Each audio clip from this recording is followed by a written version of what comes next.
सुबह का वक्त था। सुनीता बिखरे हुए बाल, एक हाथ में लोटे में जल, दूसरे हाथ से अपने गीले टॉवल को बाहर रस्सी पर फैलाते हुए कुछ मंत्र जाप करते हुए पूजा कर रही थी और बड़ी जल्दबाजी में थी। उधर से चिलचिलाती हुई आवाज आती है, माँ, इसे कह दो, इसकी कोई जरूरत नहीं है हमें। इसने समझ क्या रखा है? एक टाइम से खाना तो देती नहीं है, करती क्या है ये?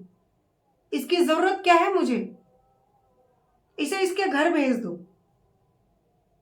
रंजन चिलचिलाया हुआ सा बोलता जा रहा था और यहां रंजन की मां बड़े अजीब से चेहरे बना के अपनी बहू को देखती जा रही थी।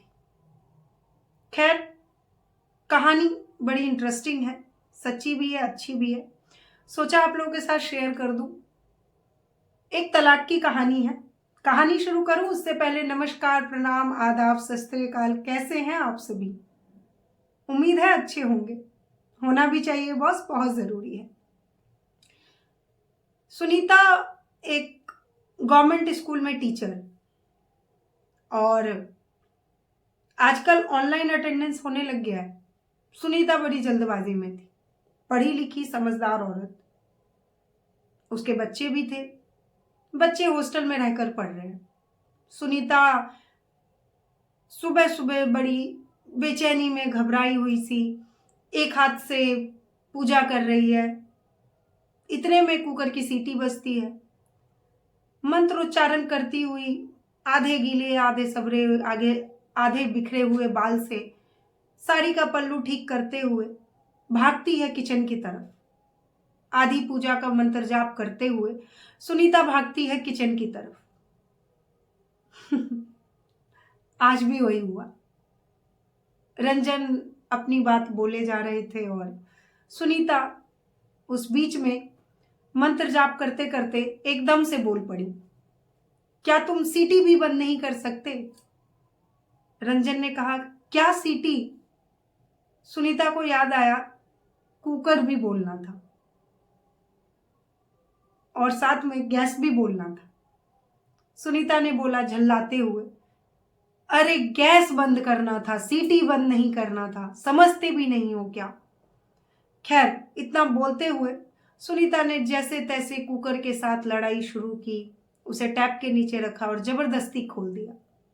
आधी पकी आधी कच्ची सब्जी थी, बट सुनीता ने जैसे तैसे एडजस्ट किया। भागी।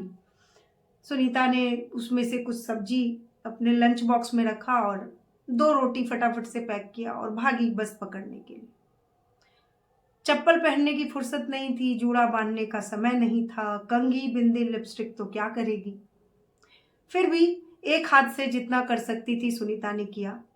एक हाथ से भागते भागते उसने चप्पल पहना, दूसरे हाथ से गेट बंद किया, अपनी कमर से गेट को धक्का दिया और स्लीपर पहनते पहनते भागते भागते साड़ी संभालते हुए बड़ी परेशान सी कि आज बस न छूट जाए, सुनीता पहुंचती है। यह उसकी सुबह की शुरुआत थी जो रोज की तरह होती थी।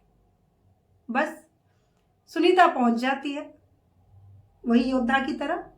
बस में बैठते ही सुनीता को याद आता है, जब सीट मिल जाती है फिर सुनीता को याद आता है, अरे मैंने तो बिंदी भी नहीं लगाई, क्योंकि बगल में बैठी टीचर टोक देती है, अरे ये क्या हुआ मैडम, आज आपकी बिंदी कहाँ है?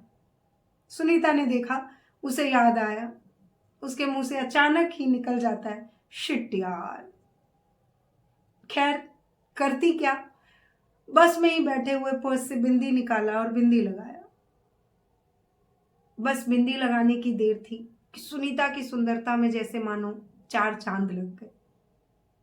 सुनीता बस अपने में बिजी थी। एक हाथ से चूड़ियां ठीक कर रही थी, एक हाथ से क्योंकि कंघी भी नहीं किया था तो बिखरे हुए बाल ठीक किए, और बस बैठ गई शांति से और फोन में कुछ देखने लगी। शायद नोटिस चेक कर रही थी कि स्कूल्स में आजकल क्या होने वाला है। अब बस में यात्रा शुरू होती है। सुनीता को पता नहीं कि उस पर किसकी नज़र है, कौन क्या कर रहा है। सुनीता बेखबर पहुंचती है अपने स्कूल। आप हम भी टीचर हैं, आप में से जो टीचर है वो समझेगा ना। पहुंचने के बाद वही चिक चिक, 5 मिनट लेट वो आ गया, ये स्टाफ ने ऐसे किया। अरे मैं तो रोज टाइम से होती हूँ, वही नहीं आती है। कभी आप इनको भी कह दीजिए, रजिस्टर में साइन नहीं करती है।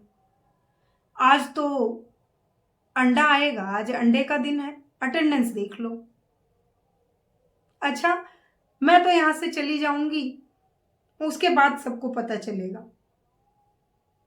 उतने में एक टीचर भागते हुए आती है और वो तब तक इस सब प्रोसेस में 1 घंटे का समय बीत गया था। और जो महिला आई थी वो अमूमन अपने घर पर रहना ज़्यादा पसंद करती थी, क्योंकि घर बैठे सैलरी किसे अच्छी नहीं लगती। खैर, सुनीता और कोई लोग उससे क्या बहस करेंगे, बट सुनीता थोड़ी सी हंसमुख होने के साथ स्ट्रेट फॉरवर्ड भी थी। सुनीता ने जनरली बोल दिया, मैडम आप घर पे ही रहा करें, आपको वही सैलरी मिल जाएगी।